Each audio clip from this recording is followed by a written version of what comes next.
Well, folks, it's another video to discuss Celtic striker situation at the moment. You're all certainly welcome back to the channel. Keith here from Commander Hoop Celtic. If this is your first time to come across the channel, if you could press that red and white button below, thumbs up or a comment below, I'd be appreciated.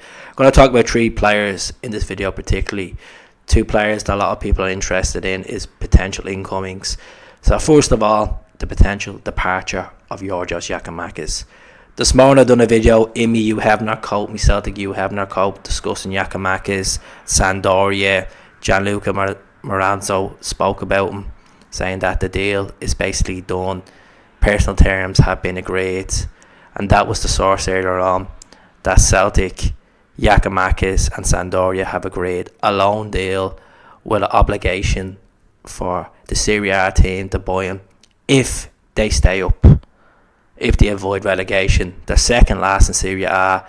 Would you go to Serie A with the weather being better? Probably getting double amount of salary. He's reportedly on 12 grand a week at Celtic.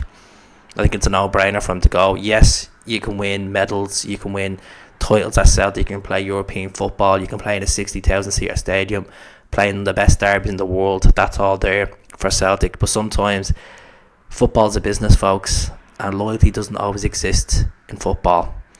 They just see it as a stepping stone so they can just move on and get the most money as they can. And that's a job it is. So if he goes there, he goes there. But on the other hand, we have two other clubs that's interesting. We have the J League, which is Urawa Red Diamonds. They're looking to obviously win the title back this season. They haven't won the title in the 17 years. And their current coach is a coach that Giakoumakis used to work under when he played in the Polish League for a brief spell. So they're still in the hunt. They're still willing to pay a fee. Reported the fee is meant to be 3.8 million. Now, today at lunchtime, French outlet L'Equipe, they have actually wrote a story as well, saying sources in France, Bordeaux, which are second in the second division of French football, which they were relegated last season, they're looking to buy Giakoumakis. The fee reportedly is 3 million euros.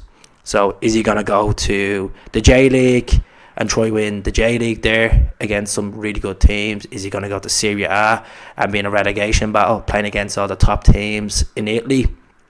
Or is he going to go to the second division of France where he's pushing for promotion and playing the French League? It's a head scratcher. Really, it really is a head scratcher.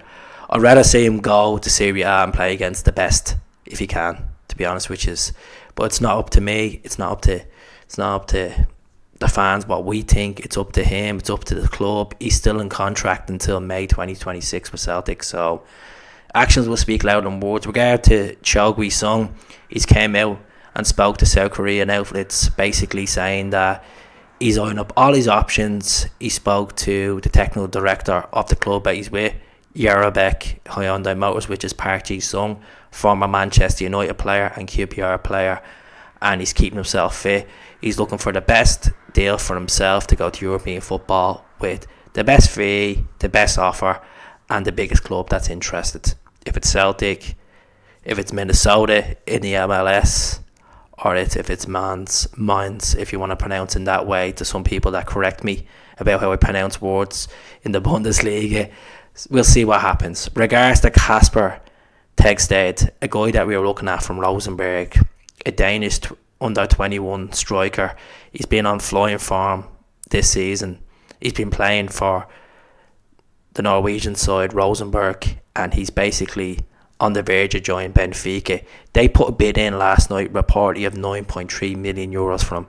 He was originally valued at 6 million euros. I think that's out Celtic's price range. But at the same time, if we're willing to buy Cho Sung and put that additional 50% fee on, which makes 6 million euros, he's still out of the bracket. I'm a bit gutted because he said he was flattered by the interest of Celtic, and he spoke to obviously Norwegian press about this. He's meant to be tipped to be the next Haaland. I looked up a few clips of him. He is a baller for Rosenborg, no question about it. But I think he's definitely not going to come to Celtic. Looks like he's gone to Benfica to replace Darwin Núñez there, and they've obviously got a few quid as well after selling the latest player to Chelsea. So that's really it for me today. Do subscribe to the channel.